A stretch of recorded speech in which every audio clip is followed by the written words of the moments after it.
Morality, because of God or not? What is morality? Where does it come from? How do we know what is right and what is wrong? And how do we know the difference in what we have to do and what we ought to do? Is there a standard outside of us to guide us?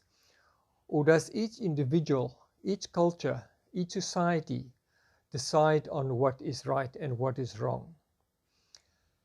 And then the question, how does an amoral universe through non-moral processes end up with a moral framework? These are serious questions to the materialist, to the atheist. Welcome to my YouTube channel, Talk, and the fifth talk in the series, A Time to Think. I'm Tertius, a plastic reconstructive surgeon with a zeal for God and a zeal for truth, and why it is rational to believe.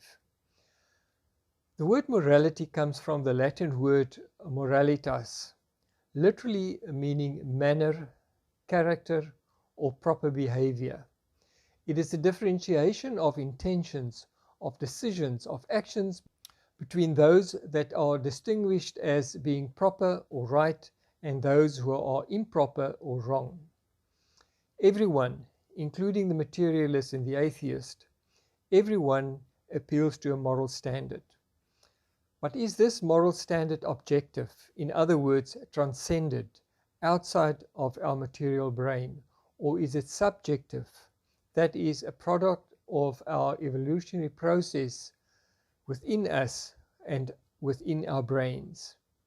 What are the implications if it's not objective, but subjective, and no objective moral standard outside of our human brain exists? Would the moral argument then be about preferences and relative to many different factors? Does objective morality make more sense than moral subjectivism or moral relativism? In other words, nothing from outside of us but all within us. What are the implications if moral values are subjective and depend on personal, cultural, and or societal opinion? Atheist and founder of the Skeptic Society, Michael Shermer, explains objective moral values like this. Just ask the question to the person, the victim involved. Do you want pain? Do you want to be a slave? Do you want to be sexually abused? Do you want to be lied to? The answer would be no, and that is what objective morality is. That is what is morally right. Or do you want to be saved when you are drowning? The answer would be yes. That is what is morally right and the morally right thing to do. However, if you think carefully about this, it still depends on the individual's opinion, still subjective and not universally right or wrong. On the question, do you want to have pain? The answers might be different. It might be possible that the victim might ask, will this pain make me a better person? Will I have a better understanding of the world if I experience this pain? Will it benefit others more than me? The answer might be yes, then I will bear this pain. So it is possible that we can get different answers on it. So if it's untrue in one area of moral questions, then it is not universally true and cannot be objective, but still subjective to an opinion. It is important to bear in mind that the moral argument pertains to the ultimate source of the objective moral values and duties. In other words, the moral ontology, that is the study of being, of to be or exist, and not on how we know if something is right or wrong, which would be moral epistemology, and not what we mean by good or bad, right or wrong, which would be moral semantics. The theistic ethicist maintains that moral values are grounded in the character and nature of God. In other words, that objective morality exists in God's existence, the moral ontology. Objective morality implicates a moral standard outside of us that implicates a transcendent lawgiver. One can be good, morally good, without believing in God, but not without God. Why do I say this? If there is no God, there is no basis for objective good or bad, right or wrong. It is just an opinion. Atheists can be morally good, but it cannot justify their morality, as there is no standard of measure, right or wrong, for the atheist. Right and wrong is subjective and being determined by the individual feelings and opinions.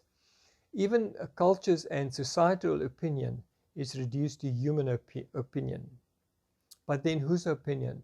Mother Teresa's or Hitler's opinion? If one would argue that a culture or society determines its moral values, consider a religious movement that believes and accepts that female circumcision of young girls is justifiable and the proper thing to do in their society. Does that make it right? We all have a sense of right and wrong, and a person does not have to believe in God to be a good person. This is more of an objection of epistemology, or how we know something. The atheist can know morality. It is written on everybody's heart, or in our genes, if you may. But the atheist cannot justify or provide logical grounds for it. C.S. Lewis said, "A man does not call a line crooked unless he has some idea of a straight line." We need a straight line, an objective reference point.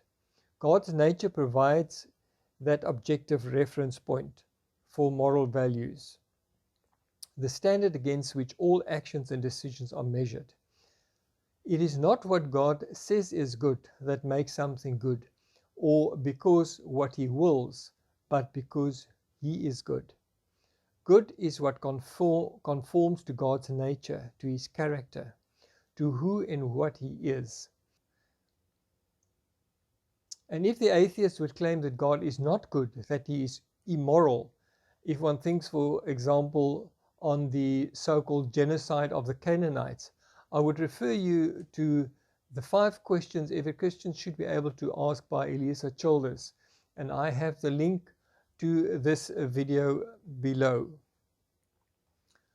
Philosopher William Lane Craig puts it this way: duty arises in response to an imperative from a competent authority. For example, if some random person were to tell me to pull my car over, I would have absolutely no legal obligation to do so. But if a policeman would issue such a command, I'd have a legal obligation to obey. The difference in the two cases lies in the persons who issued the command. One is qualified to do so and the other one is not. In other words, God's standard versus human opinion. With no God, there is no reference point of perfection, and we are left with one person's viewpoint against another's. That random person who tried to pull me over, which is no more valid than anyone else's opinion. A morality that is subjective and not objective. William Lane Craig also puts it this way: it's like the preference for strawberry ice cream. The preference is in the subject, not in the object. So it wouldn't apply to other people. In the same way, subjective morality applies only to the subject. It's not valid or binding for anybody else, and there is no evil and no good. It is just an opinion. But if there is something like an absolute right, we could reasonably expect that there should be something like absolute wrong. So for right and wrong to exist, there must be something right, something perfectly right, that we can use as a standard to measure right and wrong against.